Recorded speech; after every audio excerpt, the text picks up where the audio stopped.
তো বন্ধুরা সারা দিন থেকে আর ব্লগ স্টার্ট করতে পারিনি, তো এখন থেকে ভিডিওটা স্টার্ট করছি।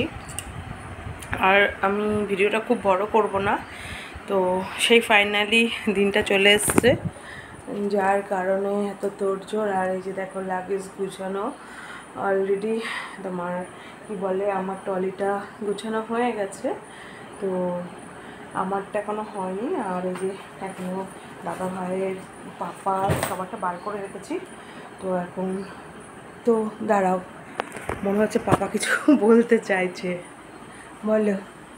ভেরি এক্সাইটেড, এটাই বলতে চাই, কিন্তু আরো ভয়ও লাগছে। তো কোথায় যাব এখনও বুঝে উঠতে পারছি না। তো চলো এগুলো গুছিয়ে নিই, অনেক কাজ ছিল। তো এই জামাটা আজকে একটু সাইড খাপিয়ে নিয়ে এসেছি, দেখলাম অনেকটা আমার বড় হচ্ছে। আর আমি না একটা শাড়িও নিয়ে নিচ্ছি, তো পুজো দেবো যেহেতু ওখানে গিয়ে। আর টুকিটাকি তো অনেক কিছু কেনাই হয়েছে, দাদা ভাইয়ের জন্য নিয়ে নিয়েছি এটা জাস্ট। আর আমার জন্য তো কালকে মায়ের সাথে বাজারে গেছিলাম, তো আমার ফেস ওয়াশটা শেষ হয়ে গেছে, তো ফেস ওয়াশটা দাদা ভাইয়ের জন্য ডিওটা নিয়ে চলে আসলাম। তো চলো এখন প্যাকিং করে নিই, অনেক রাত হয়ে গেছে, কারণ আমরা কাল বেরোচ্ছি। আর তোমাদেরকে দেখিয়ে দিই, পার্লারে গেছিলাম, একটু পোস্ট মেরে ফটো তুলবো বলে একটু হেয়ার কাটিংও করে আসলাম। আর তোমরাও জানিও কমেন্ট করে। তো এখন তো নর্মালি বেঁধে রেখেছি, তো চলো আগে ব্যাগটা গুছিয়ে নিই, তারপরে তোমাদের সাথে কথা হচ্ছে। তো বন্ধুরা আমার তো ব্যাগটা গোছানো ফাইনালি হলো। তো ভুলে গেছিলাম যে সারাদিন মানে ঘোরাঘুরির পর রাত্রে যে একটু ফ্রি হব, তো তার জন্য যে ড্রেসটা আমার লাগবে, যেটা পরলে আমি ভীষণ কমফোর্টেবল ফিল করব, তো সেটা আমাদের হচ্ছে মেয়েদের বাঙালিদের নাইটি। তো আমার এটা নেওয়া হয়নি জানো, তো তারপরে মনে পড়লো যে না নাইটি নিতে হবে। আর আমি কিছু প্যাকেট ক্যারি করছি, যদি লাগে বা কখনো ভেজা কিছু রাখার বা কোনো কিছু লাগতেই পারে।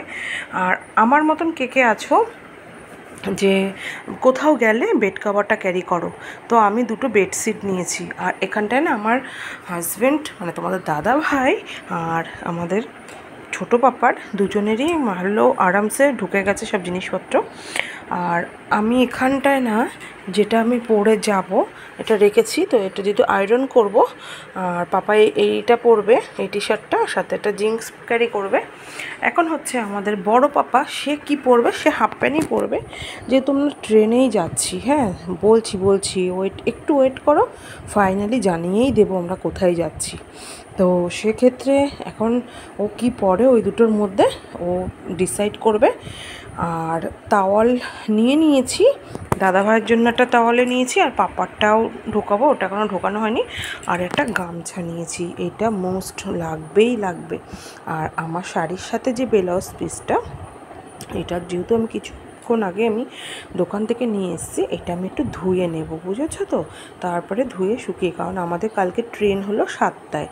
আর আমরা বাড়ি থেকে বেরোবো ঠিক 2টো থেকে 2:30 বাঙালির টাইম তো জানোই, তো সবটাই তোমাদেরকে দেখাবো।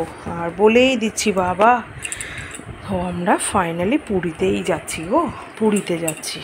তো আরও একটা ব্যাগ হবে, আর কিছু শুকনো টিফিন হবে, সবটাই বলবো। তো চলো বেডশিটটা সামনেই নিই, কেন বলো তো, যদি ট্রেনে বাই চান্স ঠান্ডা লেগে যায় তো সেক্ষেত্রে দেওয়ার জন্য। তো চলো বেডশিটগুলো আগে ঢুকিয়ে নিই ঝটপট করে। তো বন্ধুরা ফাইনালি আমাদের যাওয়ার সময়টা চলে এসছে, তো আমাদের লাগেজ দুটো চলে গেছে, ও গাড়িতে রাখতে গেছে। আর এখানে খাবারের ব্যাগ, যেহেতু আমার জন্য আজকে সারা দিনেরটা ক্যারি করেছি, ওরা বাইরে খাবে, আমি বাইরে খাবো না। আর কি বলে, আর দুটো ব্যাগ আছে, মানে 3টে ব্যাগ টোটালি আমার সাইড ব্যাগ নিয়ে, পাপা বাইরে আছে। আর এই ওয়ান পিসটা ক্যারি করেছি, কমেন্ট করে জানিও কেমন কি হয়েছে। প্রচণ্ড গরম আমাদের এখানে, তো একটা হাত পাকাও ক্যারি করেছি যাতে গাড়িতে গরম না লাগে। আর উপরে ঘর ভালো করে লক করেছি, নিচে সব লক করেছি, এখন বেরোবো, এটা লক করবো, গেট আটকাবো, চলে যাবো। তো তোমরা আমাদের বাড়ির খেয়ালটা রেখো কিন্তু, যেহেতু কটা দিন থাকবো না, তো অপেক্ষা অবসর আজকে সম্পূর্ণ হচ্ছে। তো চলো এখনের মতন টাটা, পরে দেখা হচ্ছে।